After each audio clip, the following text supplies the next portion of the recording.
So I'm Amanda Stiglbauer, and I work with the Council on Economic Education here, and I'm a classroom teacher at Blythewood High School in Blythewood, South Carolina.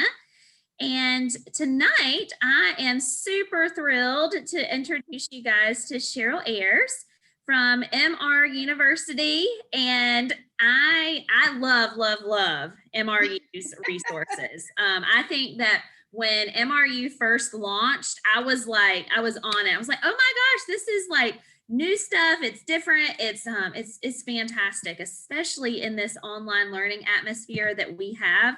I'm super excited to have you, and I know that you guys will certainly enjoy her presentation tonight. So I am going to turn it over to Cheryl, and if you guys need anything, feel free to chime in the chat box or send me a little private message, and we'll get it settled. Awesome. Thank you so much, Amanda, and welcome. I've been doing these webinars across the U.S., and so typically there's a time difference, but I'm pretty sure I'm in Charlottesville, Virginia, so I think we're all at the 7 o'clock hour. So I appreciate you all taking your evening out, and hopefully this hour will fly by. But in the meantime, continue to introduce yourselves. You know, I tell you, I'm a pretty relational person, so I so miss in person. But like I was telling Amanda, it's really neat to be able to visit South Carolina tonight and not really leave my home. So it's good to be with you. I appreciate you giving up your hour in your evening where you probably need to be relaxing and getting to bed pretty quick. So hopefully this will keep you engaged. Just real quick, don't want to bore you with the details, but I've been doing this for about 20 years. I've just recently joined Marginal Revolution University, which is at George Mason up in Northern Virginia and Arlington, right outside of DC. And I'll explain what it is just in just a second in case you haven't heard of MRU.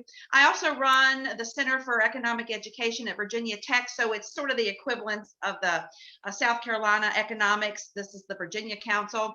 I have an economic empowerment project that I started. I was just telling Amanda, you know, these resources are always geared towards K-12, and my heart is always with the underdogs and getting people out of poverty. So I've left the official university classroom and am now trying to also educate like workforce development folks, adult educators, social services, GED instructors. I want to give them the econ, personal finance, and entrepreneurship, which is another passion.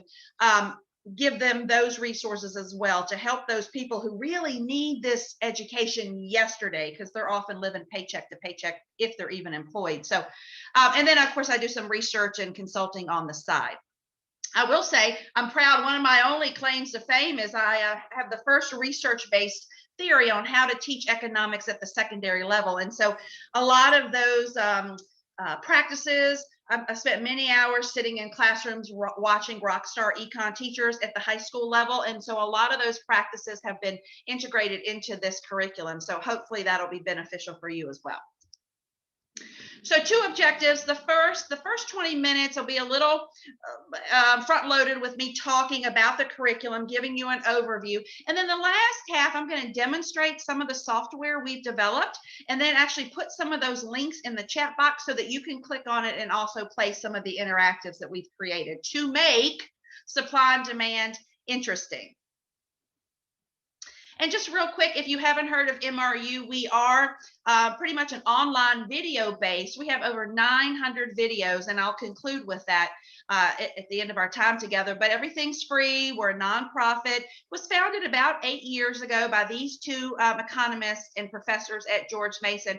And these videos and courses are, like I said, free, and people access them from around the world. It's always so flattering to see, like, you know, government workers in Singapore watching some of these videos just to kind of brush up on the basic economics. So it really is a privilege to have joined this team. And we're only, I think I'm team member number 7. So it's a real entrepreneurial startup venture. So I'll explain what Marginal Revolution means here in a minute, but the whole vision is this idea, in case you haven't already fallen in love with economics, like some of us have, and we do call ourselves nerds, so and we're proud of it, but it's this idea that, and this is what my research is actually about, making economics. So yeah, it's great to have some of the upper level things if you go there, but really economics as we typically teach it, K-12, at least in Virginia, we weave it in each of the social studies. really can change people's lives. I think there's a real misunderstanding that economics is about charts and graphs, and it is to some degree, but the very basics of economics can actually improve the quality of life of people from day to day. And so I've got goosebumps. I always just do that to myself. But so I hope that some of what we'll learn today is going to help you, if you haven't already connected the dots between some of this abstract, concrete, oftentimes theories to the real world. This unit hopefully will do some of that for you. And so the mission, of course, is, as I've mentioned, free everywhere for everyone, and kind of taking this perspective of an economist, which is having an intellectual worldview or lens through which you see everyday occurrences in your own life, and then, of course, as you observe things outside of your own bubble. So these tools, like for instance, if you think about, this is where a lot of my research goes, is cost benefit analysis. If we could just get, in fact, the adult ed work I do, I equip the workforce development folks and adult educators with, for example, a cost benefit analysis to help some of their clients and adult students just kind of slow it down, consider the pros and cons of a particular issue that they're facing. And it doesn't have to be money related. It can be relationship related, and then coming to a better conclusion based on more information. I mean, that is how you change lives for the better. We also try to be entertaining. We try not to lecture. We, in these lessons, have you still do a little bit of direct instruction, but we weave in what we think is a pretty polished quality video where you stop and start so that your lecture just isn't talking at students. So hopefully that'll be helpful. And then, in case you're wondering, a marginal revolution is just what I've just said. It's this idea that you can change the world one idea, one person at a time, because in economics, it's thinking on the margin. How much more or how much less of X do you want to do or not do? It's usually not, oh, let me just quit my job altogether, or let me quit grading papers tonight. It's like, how much more of this do I want to do or not? Okay, so let's go ahead and jump into the lesson. If you'll allow me to do another 10 or 15 minutes of just talking, and I do apologize, but I just want to give you the overview, and then we'll start the interactive piece. Looks like we've got about 16 people, so perhaps some more will join us. So I am going to launch a poll in just a second. So what I want to hear from you is the following. What is your primary challenge in teaching supply, demand, and equilibrium? Is it A, student interest and engagement, like you cannot get their heads off the desk when you get to this unit or lesson or topic? Is it student comprehension, where you feel like you have done everything right, you have great lessons, and still at the end of the unit, you give them a test and they're still not drawing curves or shifting them properly or even understand the law of demand, for example? Is it taking these concepts and making connections to the real world? For example, supply and demand really should help everyone make better decisions in their personal lives. It's not just an isolated unit in economics. It really is that lens through which to view the world as consumers and producers. Or is it D, finding quality resources? Worksheets, not so much. Doesn't always translate into excitement. Or do you have problems with all of these? Or are you that rock star teacher that just is bored tonight and really already have it all figured out? You have no challenges. So let me launch this poll and see where everybody's at. All right. Go ahead and pick one. Oh, we do have that rock star teacher, no challenges. Okay, about half of you have voted, so just a couple more seconds. Pop in an answer there. Okay. Ooh, we're all over the place. I'll show you the results here in just a minute. Still waiting on 4 people, but perhaps they're okay. 3 people left. Do I have any more takers? Okay. It's all anonymous, so don't worry. Okay, so here's where we are. Share the results. Hopefully you can see that. So it looks like we're kind of all over the place. And I would love to, if that person with no challenges wants to stick around afterwards. I'd love to maybe learn some of your own tips. But some of you consider all of those challenges. Looks like we're almost completely evenly distributed. So the good news here is it's a bit of a trick question, because all of what we are bringing to you through this new unit that we worked on actually over the holidays, since a lot of us couldn't travel, will help with these areas. So I hope that'll be true. That at least this has been our intent. So let me stop sharing the results and get back to business. Okay.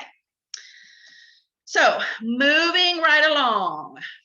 Okay, so here are the lesson titles. There are currently 5 robust lessons with all sorts of activities. You're going to see that each lesson probably has 10 or 15 activities, all designed to be used within a 45-minute time period. However, there may just be a bell ringer that you want to use in lesson 4. You certainly do not have to use all of these lessons in order. However, you probably already know that a unit on supply and demand kind of requires, so for example, you can't do lesson 5, finding equilibrium, where you bring the 2 curves together, if you haven't done the previous lessons, typically. I just kind of want to alert you, we are going to start soon on the 3 lessons that are coming soon. Price ceilings, price floors, really important as we're talking about minimum wage going to $15, and then elasticity. We realize that that's often skipped over or not even in the standards nationally, but it is a nice way to round out that unit if you're able to factor those in. All right, so let me just give you 5 quick highlights that I hope will get you excited. And I will say that our whole goal with this is to make your job easier. Well, it's 2 things: to make your job easier and have almost 0 prep time.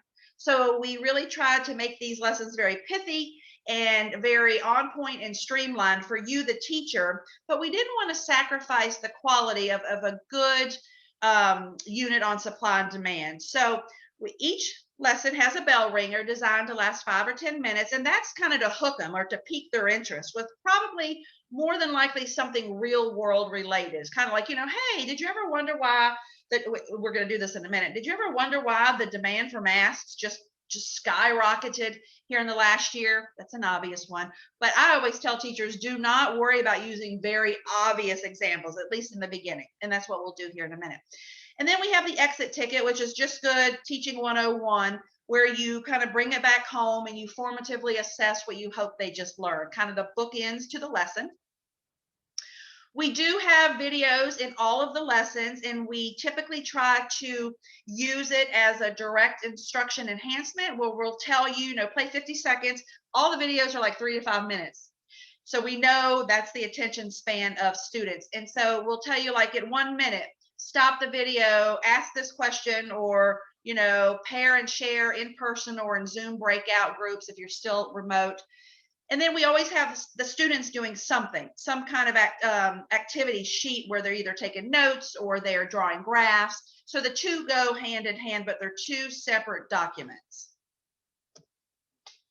We do have graphing tools. It was really hard to find clean, professional graphing tools that weren't overly complicated. So we think we've captured that with Google Draw. We may try to develop our own software eventually, but we think it's a pretty good online tool for now to draw and shift curves and predict trends. We actually developed 2 of our own games, our own software programs that I'll demonstrate here shortly. And then the game at the end of lesson 2, which I'm going to have you play, we actually created a Valentine's Day edition as well. So this will help students kind of double check to make sure they understand the concepts. And then, of course, increase the retention. And I'll say that these lessons are grounded on science of learning best practices in one, for example, and they're hyperlinked in your lesson. So if you want to learn what interleaving means, if you didn't learn it in your teacher ed prep program, we give you a link, give you some examples and an article to read, but it's this idea that's really important for supply and demand. So it's one thing to know the law of demand and a change in quantity demanded, but that's completely different than change in demand. The 2 are so similar sounding, but they're completely different concepts. And so when you put them together and ask kids to differentiate between the two at the same time, this interleaving effect, that's when you know if they've got it. And that's what we feature in these lessons. And then we do try to keep it real. We have news articles everywhere. And we actually have a free subscription to get current events related to what you teach, which I'll end with today. But we are in love with current events and keeping it real. And I don't know about you, when I was a high school teacher, I mean, it was survival the first few years. But I even, after I got the hang of it, I was still didn't have time to find real world news events. There weren't enough hours in the day. So we hopefully have taken some of that off your plate. So here is the unit plan. I won't spend much time on this because let me check my time. Yep, right on schedule. But you can see very basic concepts. I would say most states, I actually had the privilege of legislating in Virginia in 2009, our requirement for graduation. And I don't know, Amanda, do you all require a semester of econ for graduation in South Carolina? We do require an economics course for graduation. It's a half a credit. And it's awesome. A new course called Economics and Personal Finance. So about 30% of the content in economics is personal finance. Okay, wonderful. Yeah, last I checked with the National Council, I think we've got 22, 23-ish states that require it.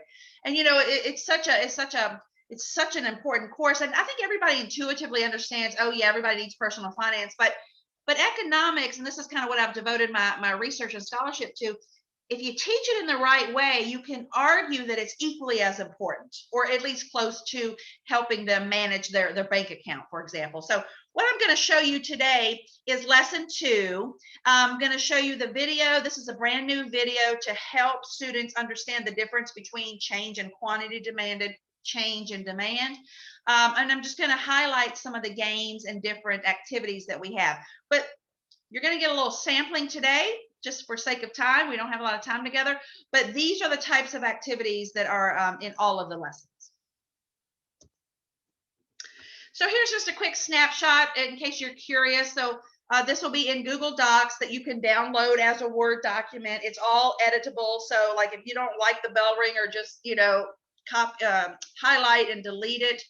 But we start off with the definition, so it's kind of a one-stop. In case you need a refresher, you don't have to go back to a textbook. We try to put everything you need in a couple pages. Everything's hyperlinked as you walk through. You could just pull up this lesson if you're still online, or if you're in the classroom with an LCD projector, and just move through it by clicking on the lesson plan hyperlinks.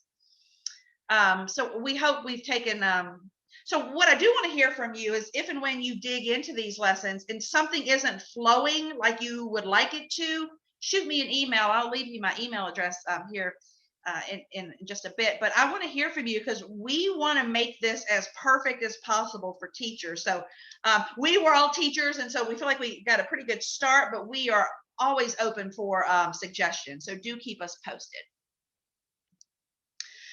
So here you can see some pretty standard lesson components. The bolded ones are the ones I just want to spend a second on. So a lot of my research has shown that the best econ teachers very strategically connect the dots between the concepts within a unit and across units. So when you introduce opportunity costs in the beginning, the first week, for example, you want to keep threading that through, production possibilities frontier, comparative advantage, for example, because these concepts, economics is such a brilliant social science, which remember is just studying human behavior when it comes to producers, consumers, and the government. But you really want to, before you start a lesson in your mind, make sure that you're constantly repeating the connections between concepts, as well as foreshadow concepts that are coming later on. Supply and demand's perfect for that. So when you're teaching demand, we haven't gotten to supply, which is always from the producer's perspective, but you're kind of, bringing them already into the equation.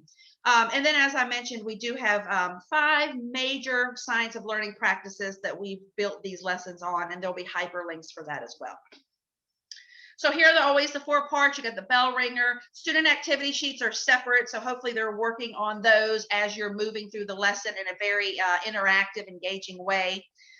We do give you some tips on using the videos, as I mentioned, stopping and starting, talking, rewinding if need be. In fact, there are times where the video will show you a graph, and then we tell you to draw that very graph for that repetition, which is really important. And I always say this, these videos go so fast, and they're packed. All the kids are used to all of that, boom, boom, boom. But, do not worry if you show the video a couple times. It's perfectly fine. And then assign it for homework as a review, or before you start the next lesson. These videos are really economically, content-wise sound, and they're engaging, and it's okay to watch the same 4 or 5 minute video multiple times, especially if you have someone struggling to understand the concepts. And then through our own research and experiences, we've integrated some teacher tips along the way to help you hopefully increase comprehension. All right, so a couple more slides and then we'll be ready to jump in. Everything is Google Docs based, so you can edit it easily. We have Google Forms available for most of the exit tickets, which also comes in a Google Doc. But as you may know, Google Forms often allows you to catch all that data in one place, so you can quickly say, oh, Cheryl doesn't really understand it. Amanda really understands the content. There are answer keys available for every assignment. We have packed those answer keys with so much information, or we try not to overdo it. But so we kind of give you a little more information than the kids need to know, just so you're always one step ahead. So you'll want to get those answer keys. And we do, and I'll explain at the end, these materials are not accessible on the website because we don't want students getting answer keys. So I'll give you a link here when we end tonight. And then you can just type in your email and we'll verify it to make sure you're a teacher. And then we'll send you an email with the curriculum in one Google Doc with hyperlinks. And all of the videos are on YouTube and Nearpod. We're starting to add more of those. We've got lots of videos in Edpuzzle. In case you don't know, that's when the video stops itself and asks the student to answer a question just to make sure they haven't dozed off. Okay, Amanda, I'm going to take a breath. I'm going to take a sip of water. Any questions in the chat box that I can answer before we demonstrate lesson 2? We don't have any questions at this point. Okay. But everything that you're saying, I just want to kind of shout a big amen over here. I know that so many teachers that I've talked to in the hallway that just love Edpuzzle now, and I'm personally in love with Nearpod, so I feel like a broken record a lot of times in my class, like, let's go to join.nearpod.com and put in the code. But it is so helpful to help our students to interact, whether we're hybrid, which is what we are in our district right now, or purely virtual, or whatever it may be. Okay. Yeah, I wanted to ask you too. So what's the average of the state? Is most of the states hybrid, or what's the breakdown? I think that a lot of schools in our state, especially high schools, are hybrid. Okay. We have some people, Vicki is saying that they are face-to-face. Are you face-to-face or 5 days? Okay. Okay. Yeah. Yeah, and so the good news is when we designed these, we made sure that it could be used in both settings. So let's go ahead and start here. I'm going to, if you'll allow me to pretend you're kind of my students and just play along so you get a feel of what your students will experience. So you might just start, this is lesson 2, well, let me back up. So lesson 1, and I'll be brief, is about the law of demand, which says that, it's a downward sloping demand curve. And it says that as price goes up, demand goes down, right? So as a consumer, the more expensive things become, the less we demand of it. And we'll see here in lesson 3 just the opposite, because supply is always from the producer's perspective. And so they're always willing to supply more of something to make more profit when the price goes up. So, so we've just done lesson 1 from the consumer's perspective. And I'll say in my 20 years of teaching, we take for granted that, so we probably know that demand is from the consumer's perspective and then supply is from the producers, but the kids don't really know that quite yet, or they don't know they know it. So definitely make sure when you're on lessons 1 and 2 for demand, you are always kind of reminding them, okay, as a consumer, what do consumers do to make sure it doesn't start to already get kind of confusing. So I do want you to play along here in the chat box and answer this question. So just put A, B, C, or D, and Amanda is going to let me know the one she sees the most of. So how much did the US demand for face masks change in a one-year period from 2019 to 2020? Did it increase by a factor of 10, which is A, 11 to 100, which is B, 101 to 1,000, which is C, or do you think it increased by a factor of greater than 1,000? Put D.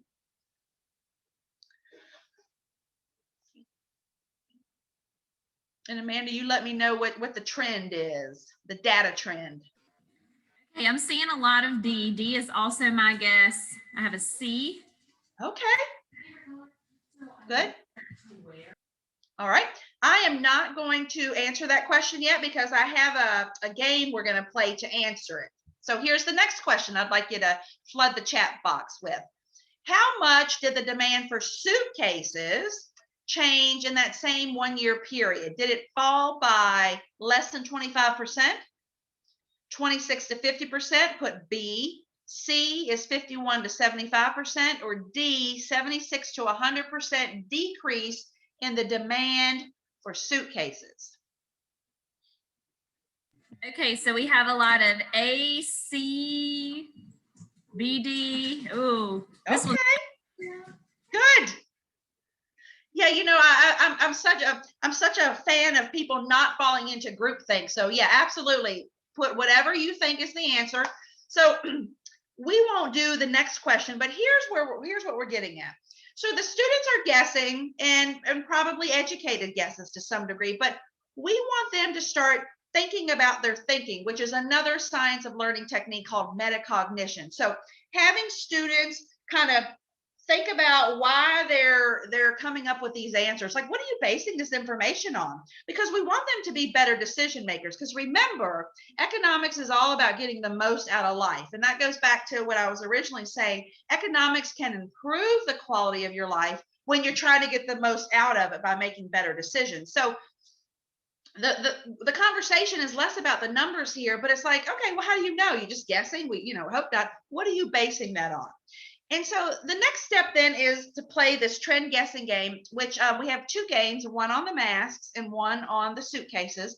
I'm going to demonstrate the masks, and then I'm going to put the link to the game in the chat box. You're going to replay the masks. It only takes 15 seconds. It goes fast. And then I want you to play the suitcase game on your own, and then we'll come back and we'll put some feedback in the chat box. All right, let me get to my game. Share something new with you. Amanda, do you see Storyline, the trend guessing game? Sure do. Awesome. Okay, so you always play and it'll give you a quick tutorial. And so basically what we're doing, economists use data to make better predictions or decisions for the future. And so here's the first game. Before you even play, if you demonstrate it like I'm doing with you, just watching, or you give them instructions on playing it themselves, a couple things you want to do before you even start drawing, which I'll do in a second, is let's get comfortable with the graph.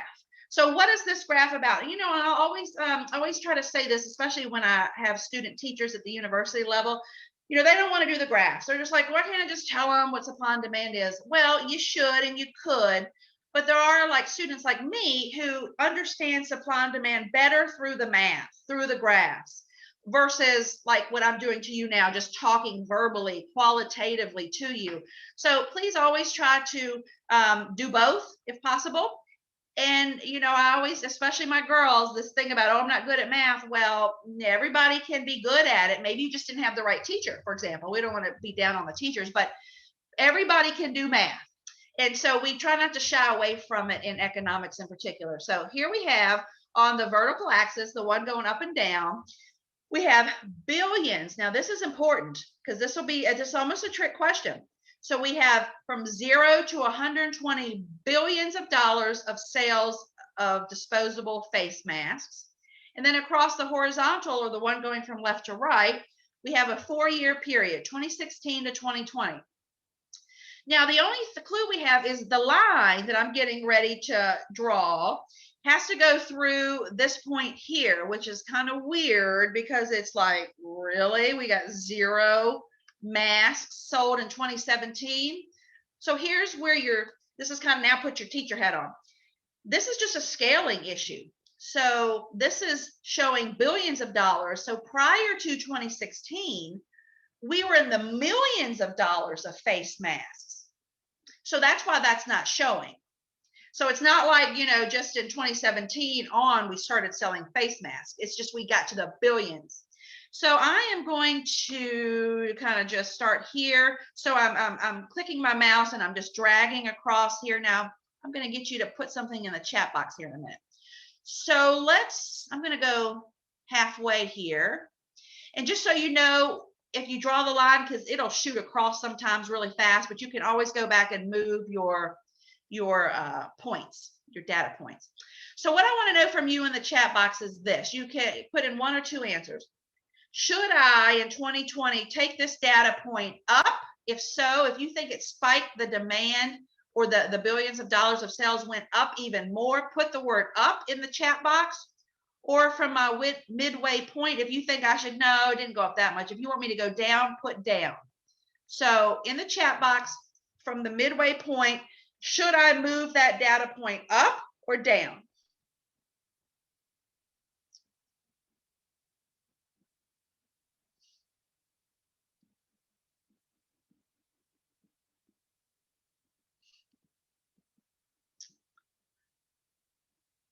I can't see the chat box. Amanda, Oh, sorry. I thought I was unmuted. Everyone so far is saying up and up, please. Well, that is exactly right. This is an advanced group. I'm actually going to pull this down a bit more because remember, we're in billions. So I'm going to submit it and let's look. So we base this on real data and we give the source. But here's the actual trend line. And look, we have a 96% accuracy rate if you look at the bottom left corner. So after that, we give you the clue. You can see here, of course, it talks about the spread of the coronavirus. Again, probably pretty obvious to students, and that's fine. That's what the bell ringer is supposed to do. Connect with prior knowledge before we build into the lesson.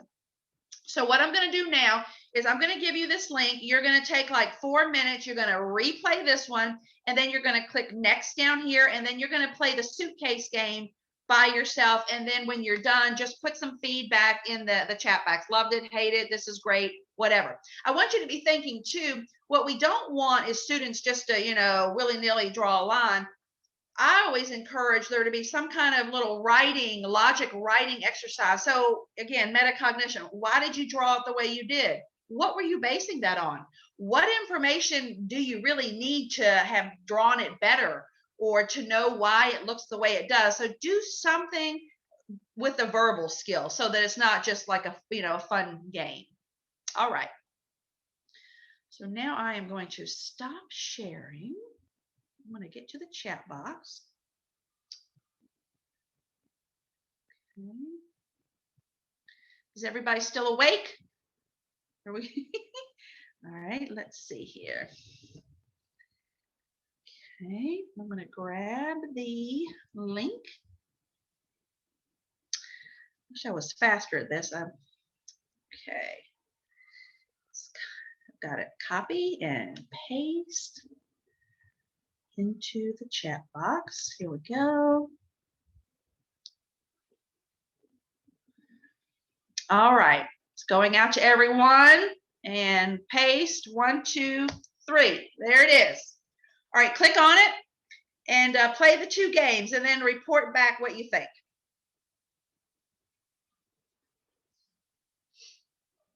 Just a couple minutes.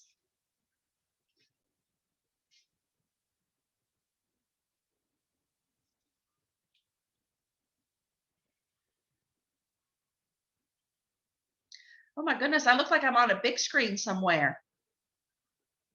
Darren, what is going on here? Darren Kirkley? Yeah, you're on the big screen. Oh my gosh. Is this like a Hollywood film type of situation? Are you by Actually, yourself? my classroom at USC. So. Oh, okay. Okay, I was going to get nervous. I tell you, yesterday we did Ed Web and we had over 600 teachers register. And I thought, oh my gosh, I'm not going to be able to do that. Like I just froze. But it ended up only being about 300. But I was still like, oh my gosh, you got to warn me. Sorry, dear. Go ahead. Yikes. I don't like seeing myself that big. I'm going to get out of this.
Mm-hmm.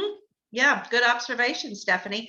You know, you probably already know, but the suitcases are what we call complements to the service of travel. And so certainly with COVID, people didn't need to buy as many new suitcases.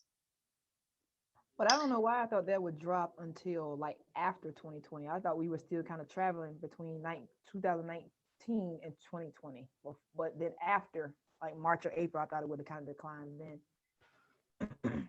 Yeah. I know exactly what you're saying. And it certainly dropped even more after 2020.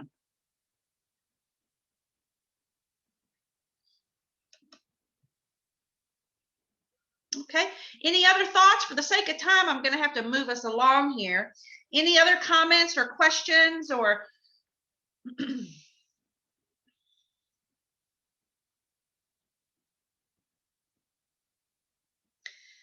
and you know, as I said, I'll just say one more time, definitely try to use just these two games as quickly as they go, you know, embellish it with or wrap some exercises around these graphs.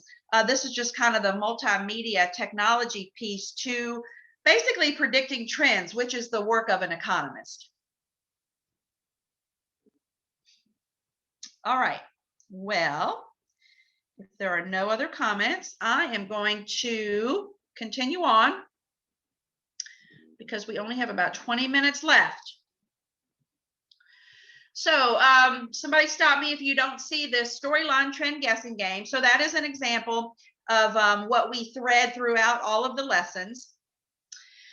We do have student activity sheets. I'm a big proponent, I guess, just because it helps me learn. Like the less words on a page, the better. I guess it's my mathematical brain. But so we really try to keep everything very streamlined into graphic organizer. So you'll see this particular student activity sheet has this chart. And as you start to introduce and lecture quickly about the determinants of demand, we have them actually look at different markets. So you can see the avocado market. We have hyperlinked a real headline. A lot of teachers just use fictional. That's fine. But sometimes it's nice to have them just quickly click on that link and scan it. Skimming is a wonderful skill to teach them.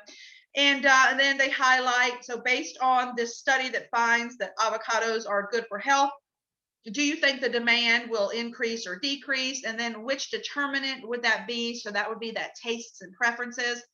And then maybe take some notes on the side. So I just wanted to give you a quick snippet of what an activity sheet might look like.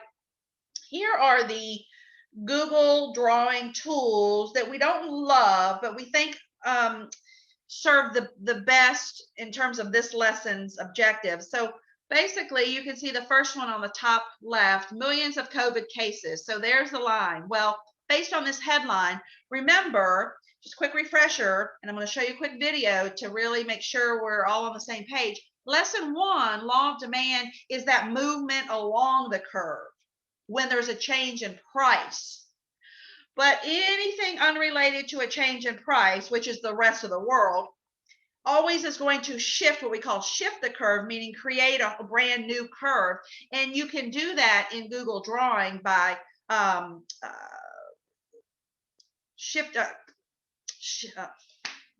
dragging and dropping. Couldn't get it out. Dragging and dropping. And so there's actually some instructions for them to upload that image into their student activity sheet so that then when they turn it into you, you can see what they've actually done in Google Drawing.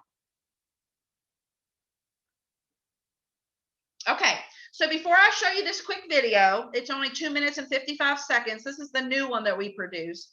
Just want to do a quick review because I'm going to quiz you on this interactive game that we created to make sure you understand the difference. And by you, I mean your students. So remember, a change in quantity demanded. This I will say, at least in my experiences, you may or may not agree. If you lose them in lesson 2 on this differentiation between concepts, you've basically lost them for the rest of supply and demand. So a change in quantity demanded means you have to stay and move up and down the curve because it's only related to a change in price, like a sale, for example, or a new technology increases the price dramatically. Okay, so we call that change in quantity demanded. Well, wouldn't you know, there's something called change in demand. It's like a one-word difference. And that's everything that happens in the market that makes consumers either demand more or less of a good. And when you demand more, like, I don't know, the celebrity comes out with all the Super Bowl commercials, like eating Doritos. And so all of a sudden now everybody's eating more Doritos, whatever. So preferences would move the demand curve to the right to show that demand has increased at every single price point, meaning we need a brand new curve to the right. If the opposite happens and you have to shift it to the left, I always tell my students left means less demand, less supply. Then you'll have to shift it to the left. So the determinants of demand, you probably remember, and it'll review here in a minute, are like income, increase in population, etc. So where the kids get confused, which is why we created this interleaving grounded game, is when you put them together, you flash up a headline, which it does, and they have to decide, okay, is it a change in quantity demanded or a change in demand? And then they have to either move the little price point that you can see there up and down on the curve if it's price related, or create an entirely new demand curve by dragging and dropping. So let me show you. So these videos are often instructional, but this happens to be our latest review video, which I think is just worth its weight in gold.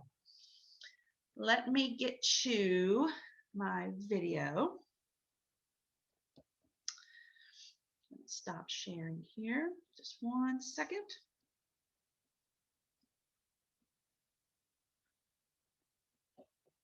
All right, I've got it all loaded up. I do recommend so our website, all of these videos come with closed captioning, comes in different languages. You can actually download these to your computer so they play better. You probably already know that, but it's very helpful. So let me share sound and optimize for video clip. And I'm going to share it and play it. So when I push play, I'll let you know if you don't see it moving and you don't hear it, somebody stop me. And it's 2 minutes and 55 seconds. All right, 1, 2, 3. I'm going to push play.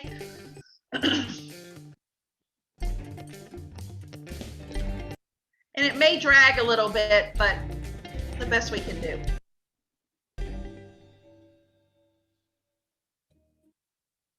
Economists use similar terms for two things which are quite different. A change in the quantity demanded versus a change in demand. It can be a little confusing, so let's review. A change in quantity demanded refers to a movement along a fixed demand curve. That's caused by a change in price. A change in demand refers to a shift in the demand curve. That's caused by one of the shifters: income, preferences, changes in the price of related goods, and so on. Let's illustrate the difference with a refreshing example. We'll use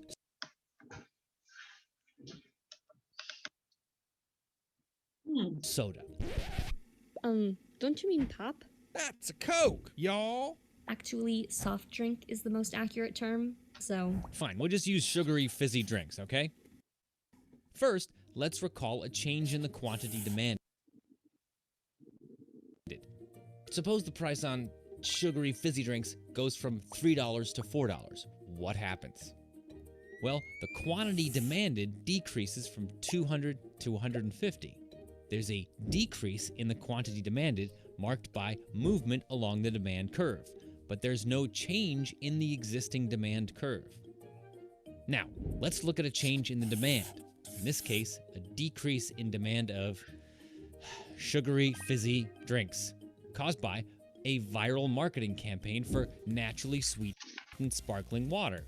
People just aren't as excited about sugary, fizzy drinks anymore.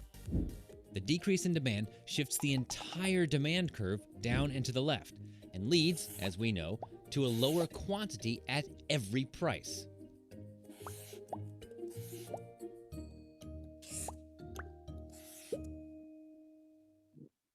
In the first case, on the left, we have a decrease in the quantity demanded. That is a movement along a fixed demand curve. In the case on the right, we have a decrease in demand. The entire demand curve shifts down and to the left. An easy way to remember this is that our graph tracks changes in price and quantity. If a change occurs in a variable other than price or quantity, that is, something not measured on either axis, that will represent a shift in the demand curve.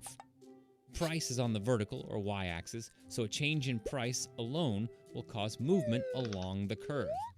A change in income, population, tastes, etc. None of these are measured on either axis, and thus we'll see a shift in the entire demand curve. So there you have it. The similar terminology can be confusing, but if you follow the curves, you won't have to worry.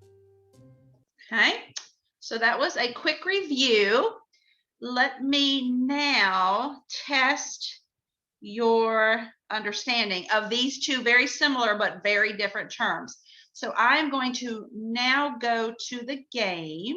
Just give me 1 second. I'm going to stop sharing here. Okay, since we only have about 12 minutes, I'm probably just going to demonstrate this for you. It's sometimes better just to watch anyway. All right, I've got it almost ready, loaded, and screen share, and here we go. All right, so this is called Econ Practice, and I'm going to follow up with Amanda. I'll share this PowerPoint for you, so you'll have the links if you want to check it out before you actually request the curriculum, although I'll give you that opportunity here in a minute. But you should all see Econ Practice. This is the game. There's 10 games in this particular version, but we also have created something festive for Valentine's Day. So I'll send that to you kind of in my follow-up thank you email with the PowerPoint. So this will be somewhat interactive, but as we just saw, you have two choices. You can either move the curve left or right, which will indicate a change in demand unrelated to price. Or on the right, you can see you're just going to click and drag if it's just price related. We don't have to draw a whole new curve. All right, so here's the first one. And you're going to utilize the chat box. Let me know what the answer is when I ask the question. So getting familiar with the graph, this is a demand curve for SUVs. That's always the first thing. We have price and quantity. Now here's the breaking news. Gas prices plummet and are projected to stay low for years. So the question is not about gas, but it's what happens to the demand curve for SUVs, which is what is illustrated in this graph. Now in the chat box, just kind of to move us along, this has nothing to do with the price of SUVs. It does have to do with gas prices, but that's not what determines what we're getting ready to do.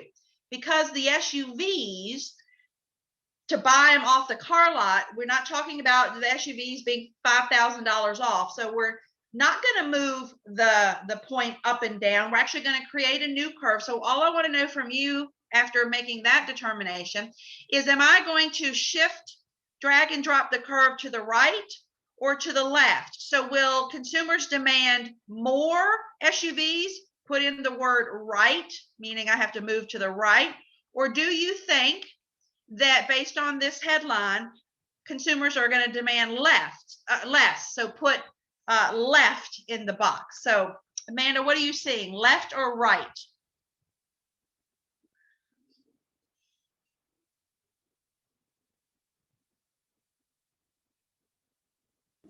Looks like everybody is saying to the right. Oh my gosh. Wow. We have some smart cookies here. I know. Hey, well, I should have known, you know, in Virginia, people love to make fun of my accent, but what they forget is that people with accents are like sometimes smarter. So I'm glad to be in the South with South Carolina, where I can just be myself. Okay. So you can see we give just a little explanation on why that is in fact the right answer. But since all of you seem to have already understood that concept, let's go to the next one. Okay, so now we have a demand curve for 5G phones. And here's the breaking news. Tech experts recommend waiting a year to buy the phone because the technology will be better. And that's the demand determinant of expectations. There's usually 4 or 5 in a textbook. So what I want to know is what's going to happen to the demand curve for these phones. Now, for the sake of time, nothing in that headline has to do with price. So we can rule out me doing this, right? Because it's not going to be a change in quantity demanded. So once again, we're going to go left or right. So in the chat box, should I move the curve left, meaning there's going to be less demand, or do I move it right, which means it's going to be more demand for the phones?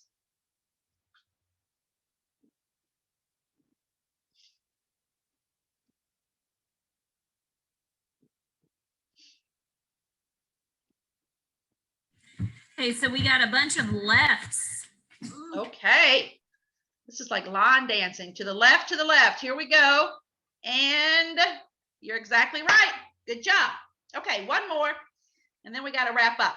There are 10 games. So when you get these PowerPoint slides, just come back to this slide. It's hyperlinked and play for yourself. Make sure you understand the difference, which it sounds like you all already do, which isn't always the case. You know, I've done a lot of states, and oftentimes there are mixed answers, and that's okay. Okay, so demand curve for soda. Now, dun, dun, dun. So this is the government actually increases the price of soda, which is what we're looking at in the curve because of the tax. So what happens? So, well, I'll just answer for you. First thing is it movement or shifting? Well, this one's going to be movement because it's price related. So all I need to know in the chat box, am I going to move up or down? Just write up or down.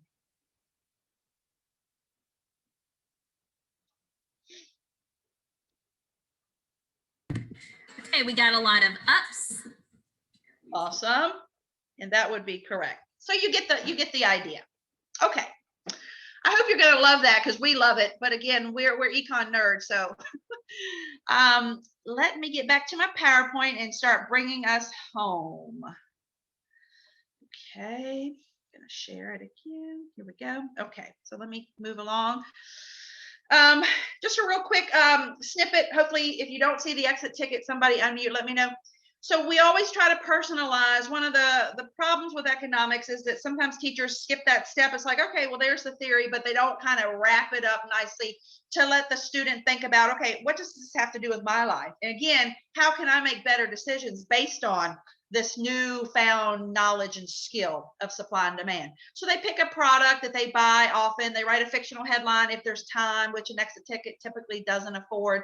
They find a real world headline. Maybe it's a homework assignment. They identify the determinant of demand, and then they fill out the little chart that they've been working on. So you can see it's all kind of woven together. So I am going to just finish a few more slides and then I will hang around. I don't want to keep anybody. I may go 2 minutes over. I apologize.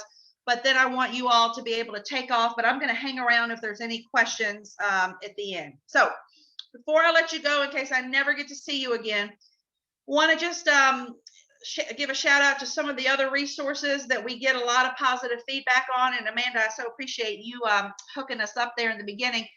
But when you get a chance, you go to mru.org, find the high school resources, and there you'll just be hopefully overwhelmed with a bunch of instructional goodies.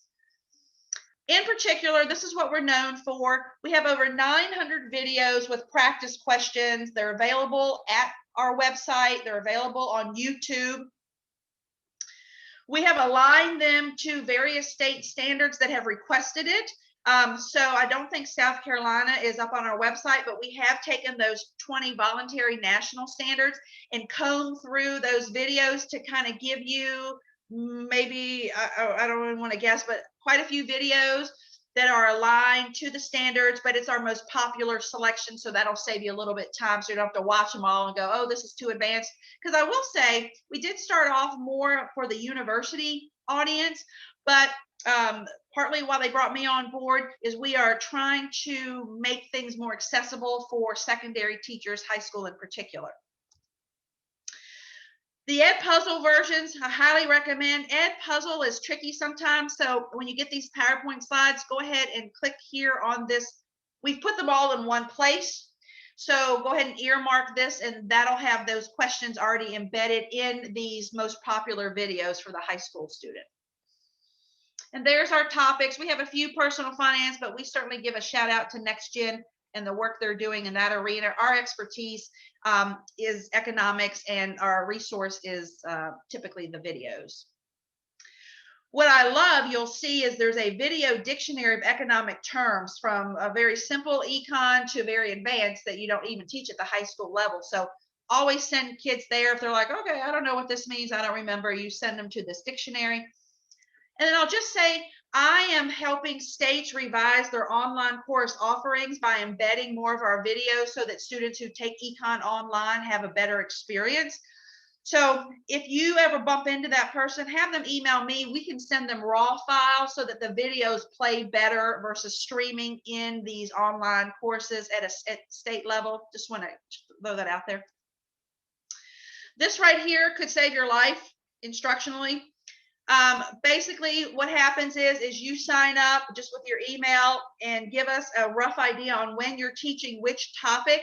And a week prior, my colleague Mary Claire and her team scour the internet for the latest and greatest podcasts, videos, news articles, so that you have that collection of current events ready for you the following week.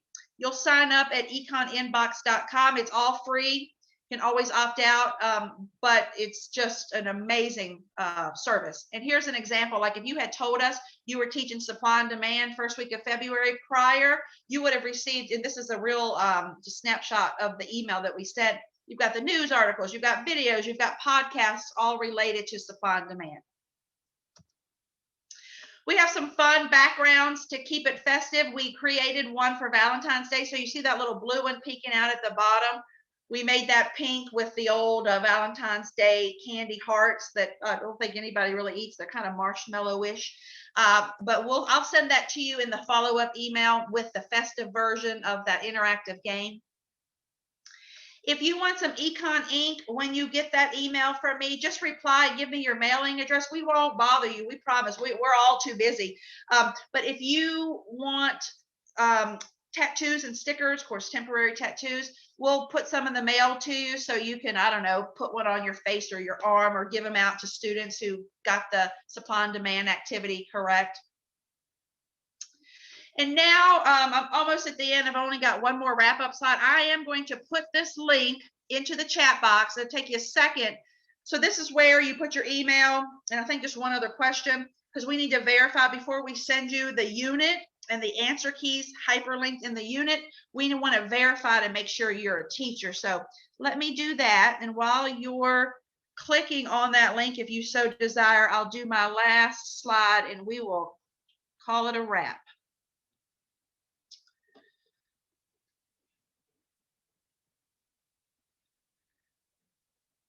And, as I said, we are just starting to develop these lesson plans, so it does not hurt our feelings. Like if you get it, and we've got a lot of positive feedback, but not everybody, but we want like critical feedback to make it even better. So hopefully you'll feel comfortable letting me know. Oh, I see somebody loves those stickers. Oh, goody. Yeah. Okay. So here's the link. Oh, that was you, Amanda. Okay, there's the link. So go ahead, as I just talk for about 45 more seconds, click on that. Request the curriculum. It'll take about a day, maybe, or less to verify your email, and then you'll get the email with the curriculum. So one more slide just to kind of wrap us up here. Then I'm going to turn it back over to Miss Amanda. Okay, so hopefully you're requesting the curriculum. And I am going to stick around for questions, but there's my email address. It's cheryl@mru.org. Pretty easy to remember. We are on social media, so if you're so inclined, do follow us that way. I do these webinars around the country, but we allow anybody to basically attend if that state is okay with it. And I will say, while I am not a Facebook fan, sorry for those of you who love it, but we did create this community.mru.org Facebook page after COVID hit that connects university econ professors with high school econ teachers. And the resources and love that was shared on that community group is really worth visiting. So check us out there if you get a chance. And I'm always amazed that we're sitting on a gold mine, and part of what I'm doing is just educating states on hey, this stuff is free, please use it. So do share the PowerPoint or anything with your colleagues just to have them also access our materials. So, and I think that's all I've got. I'm going to hang around for questions. Amanda, I'm going to turn it over to you. Well, Cheryl, that was just a wonderful educational experience. And I say that as both an econ educator and classroom teacher who was about to teach this microeconomics unit on supply and demand. Oh, and wow. Awesome. So thank you so much for your continued work on making what we do each and every day enjoyable, relatable, and interactive in the times that we're facing right now. So you guys are super innovative, and we are so thankful for all that you guys do. And thanks for being with us tonight. It's always a treat to have someone different from somewhere else, and certainly not to hear my voice giving a PT. Thank you so much, Carolina. It's wonderful to be able to pull people from different states and national level to talk with our teachers and just to kind of really emphasize the importance of economics with them. So yeah, it was a pleasure. Really wonderful comments in the chat box. Oh, good. Folks, they're wonderful. You're wonderful. Thank you so much. You are so welcome. And Harmonica, I completely agree. When you have someone who has a lot of energy and passionate about the topic, it really shows, and it makes you passionate about it too. So, well, and I almost feel like I have to apologize because I've been doing this for 20 years and I still get so excited. I think there's something wrong with me, but thank you. I will take that as a compliment. No, I think I apologize in my class daily and say, y'all, I find so much joy in this. I am such a nerd, and I'm not going to apologize for that. Love it. But I will tell you guys, for those of you who were here and participated, we really just certainly appreciate you guys and your dedication to this profession, to bettering yourselves and making econ ed accessible to all of our students. We have in the chat box that I posted earlier a quick evaluation. You guys are used to them already. I think I probably see no new faces in here. So if you guys will just take a few minutes to wrap it up and give us your thoughts on what you guys loved, how we can improve our PD in the future. We are here to serve you guys just like MRU. We are a nonprofit organization that really seeks to partner with the most wonderful organizations and content providers so that we can further economics education here in South Carolina. So we certainly appreciate you. And Cheryl, we thank you. Thank you so much. I know that Thank you. I'm going to use those resources. And I was not kidding when I said that my kids really love those stickers. Oh, good.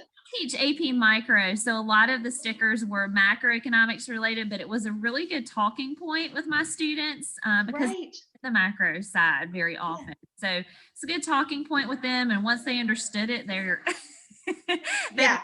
put those on their laptops. Yeah. Oh, wonderful. Yeah. So Amanda, when I send you the email, you just give me your address and we'll put a bunch of them in the mail to you and anybody else who wants them. And we will take them. Thank you so much, Cheryl. Thank you. And thank you guys for being here. I'm going to post that link in the chat box one more time. But we're going to just go ahead and wrap it up tonight because I know that you guys have probably lots still to do. I have some little girls and big girls downstairs who sounds like they're having a party. Oh, wow. All right. So anyways, thank you guys again, and happy Fake Friday from SC Economics and the Stiegelbauer House. Yeah. Take care, everybody. Be safe. Do the same. Bye-bye.